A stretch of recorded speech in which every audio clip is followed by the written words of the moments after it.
ఇది అసలు మీరు ప్రభుత్వం బాధ్యతగా చేయాల్సిన పని అది. అసలు ఈ ఏజ్ రిలాక్సేషన్ అనే అంశం తెలంగాణ వచ్చిన తర్వాత ఎందుకు స్టార్ట్ అయింది? దొంగలు మీరంతా ఉద్యోగాలు ఇవ్వకపోవడం వల్ల పాపం పిల్లలకు ఉద్యోగాలు నోటిఫికేషన్లు రాక ఏజ్ రిలాక్సేషన్ అనేది స్టార్ట్ అయింది. 27 ఇయర్సే పెట్టినా మీరు ఏ టైం ఏ ఇయర్ కా ఇయర్ నోటిఫికేషన్లు ఇస్తే లొల్లే ఉండదు కదా. సో కాబట్టి చాలా జెన్యూన్ ఇష్యూ. ప్రజలు కూడా ఈ కానిస్టేబుల్ అభ్యర్థులందరికీ బాధ్యతతో మనం అందరం మద్దతుగా నిలబడాల్సిన అవసరం ఉంది. అందుకే ఈ గన్ పార్క్ దగ్గర ఈ మీటింగ్ ఏర్పాటు చేసినాం. ఎవరైతే ఈ ఎగ్జామ్ రాస్తున్న పిల్లలు కూడా ఉన్నారో 3 లక్షల మంది రాయబోతున్నారు, మీరు కూడా మూమెంట్ తీసుకురావాలా. ఎవరి ఇళ్లలో వాళ్ళు ఉండి ఇప్పుడు మీరు మాట్లాడకపోతే మీరు మాట్లాడలేదు, మీరు అమ్ముడు పోయారు, మీరు కాంగ్రెస్ ఇంకోటి అని మాట్లాడతారు. మేము మాట్లాడడానికి రెడీ అయిన సందర్భాల్లో కూడా మీరు ముందుకు రారు. ఎట్లా ఇది? సో కాబట్టి మీ చేతిలో మొబైల్ ఉన్నది, ఆ మొబైల్లో మీరు ప్రతి ఒక్కరూ ఒక్కొక్క పోస్ట్ ఆర్ ఒక్కొక్క వీడియో, మీకు ఇన్స్టాగ్రామ్ అకౌంట్ ఉంది, ఫేస్బుక్ అకౌంట్ ఉంది, చాలా మంది యూట్యూబ్స్ ఉన్నాయి, మీ జీమెయిల్ ఐడీలు ఇవన్నీ ఉన్నాయి కదా, మీకు సోషల్ మీడియా ప్లాట్ఫామ్ ఉంది కదా. ప్రతి ప్లాట్ఫామ్లో మీరు 3 లక్షల మంది 3 లక్షల వీడియోలు పెట్టొచ్చు కదా. ఎగ్జామ్ రాసే వాళ్ళు ఎందుకు పెట్టలేరు? రిక్వెస్ట్గానే అడగండి గవర్నమెంట్ని, తిట్టాల్సిన అవసరం లేదు. కాబట్టి మీరు పోరాటాన్ని బలంగా ముందుకు తీసుకెళ్ళండి, ఆటోమేటిక్గా మీ వెంట అందరూ నడుస్తారు. Thank you.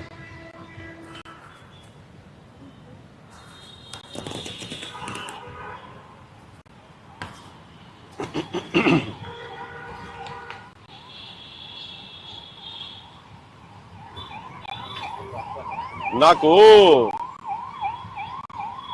తిట్టబుద్ధి అయితే లేదు కానీ తిట్టక తప్పలేదు. తిట్టుడు కాదు, మీరు ఆత్మవిమర్శ చేసుకోవాలి.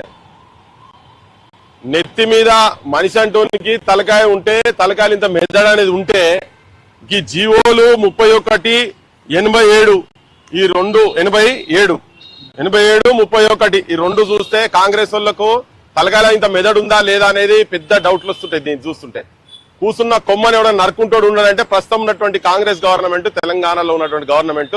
ఇగో దానికి పెద్ద ఉదాహరణ. తన కళ్ళనే తన ఏళ్లతో ఓడుచుడంటే ఈ 2 జీవోలు చూస్తే అర్థమవుతుంది. లేని పంచాయతీని ఎత్తి మీద పెట్టుకుంటారు, మీకు మీరే కింద నీళ్లు తెచ్చుకుంటారు. క్లియర్ కట్ గా జీవో 31 ప్రకారంగా ఇగో డేట్ ఎప్పుడు 8/2/2024 మనోడు రాగానే నిరుద్యోగులతో నేను అధికారంలోకి వచ్చినానికి గిన్నె పక్కకే ఉంటుంది. ఎల్బీ స్టేడియంలో కూర్చొని జోష్లోకి వచ్చి తీసిండేమో తెలియదు, మరి ఆయనకి లోపల వేరే తిరిగి ఉండి తీసినట్టున్నాడు. 32ను 34 చేసిండు. 32, 34 చేస్తే వీళ్ళు కూడా ఏమనుకుంటారు, జాబ్ క్యాలెండర్ ప్రతి జూన్ లో వస్తుంది కదా అని చెప్పని వీళ్ళు అనుకున్నారు. అందరూ ఈ పనులు చేసే వాళ్ళందరూ కూడా వచ్చి ఇక 100% నేను కూడా మంచిగా చేయాలి, ఉరకాలి, అదే చేయాలి, ఇదే చేయాలి అన్ని మొత్తం ఏవైతే ఈవెంట్స్ ఉంటాయో ఈవెంట్స్ లో పాస్ కావాలని పొద్దున్న లేసి అదే పని మీద ఇంటికాడికి వెళ్ళి అప్పులు తీసుకొచ్చి ఈ జీవోలు పాడుగాను వీళ్ళ మూలిగే నక్క మీద తాటాకు పడ్డట్టు ఈ జీవోలు వచ్చినాయి. వీళ్లకు పోయి పొద్దున్న లేస్తే ఆడి అప్పులు చేసి తిన్నరో తెలియదు, తినలేదో తెలియదు, గ్రౌండ్ లో పొంట వర్షం పడ్డా ఎండ కొట్టినా గానీ తిరిగి ఇంత నౌకరు వస్తుందని చెప్పని బుక్కడి బువ్వ ఆత్మగౌరవంతో బుక్కడి బువ్వ తినాలనే ఆలోచనతో వీళ్ళు పాపం కష్టపడ్డారు. ఆఖరికి నువ్వు నోటిఫికేషన్ ఇచ్చే నాటికి మళ్ళీ ఇంకోటి పట్టుకొచ్చినావు, జీవో 87. ఈ 87లో నువ్వు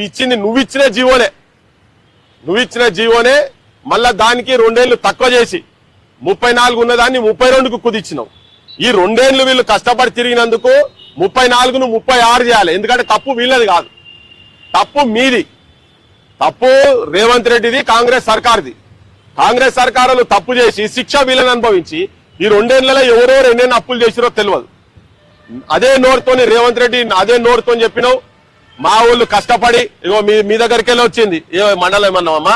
ఆమన్గల్లా వెల్దండ మండలు మీ పక్కకి ఆడికెళ్ళి బండి మీద బొచ్చడి సార్లు పోయేదా మీ కలవ కుర్తే వచ్చి చెప్తున్నా చూడు, ఇను దండం పెట్టి చెప్తున్నారు వీళ్ళంతా. నేను దండం పెట్టదలుచుకోలేదు నీకు, కానీ ఇది బేహూఫ్లా రాజ్యమా బద్మాష్ గల్ల రాజ్యమా నాకు అర్థమైతే లేదు. మీకు తలకాయ ఉందా లేదా?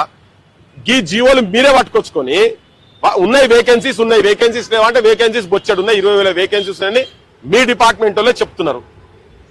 కొన్ని క్రైమ్ రేటు ఏమైనా మంచిగా మెరుగుపడిందంటే లేదు.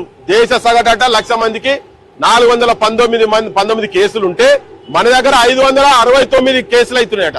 అంటే పోలీసు ఫోర్స్ ఇంకా పెంచాల్సిన అవసరం ఉన్న దగ్గర మీరు తగ్గించి ఈ జీవోల ప్రకారంగా ఏజ్ రిలాక్సేషన్ అనేది మీరు ఇంకా 2 సంవత్సరాలు మీ మంత్రుల దగ్గరికి మా ఊళ్ళు పోయి అడిగితే అయ్యో ఇది మాకు ఎరకలే గిట్లా జరిగిందా, అసలు ఏమైతుంది మీ క్యాబినెట్ లో ఏమైతుంది? ఇంకా ఆంధ్ర శ్రీనివాసరావు అట, మరి శ్రీనివాసరావు నిన్ను ముంచటందుకు వచ్చిండా రేవంత్ రెడ్డి తెలుస్తలేదు చాలా డిపార్ట్మెంట్ లో ఎక్సైజ్ డిపార్ట్మెంట్ లో కూడా కట్టే పంచాయతీ ఉన్నదట నేను అది మళ్ళీ చెప్తా గానీ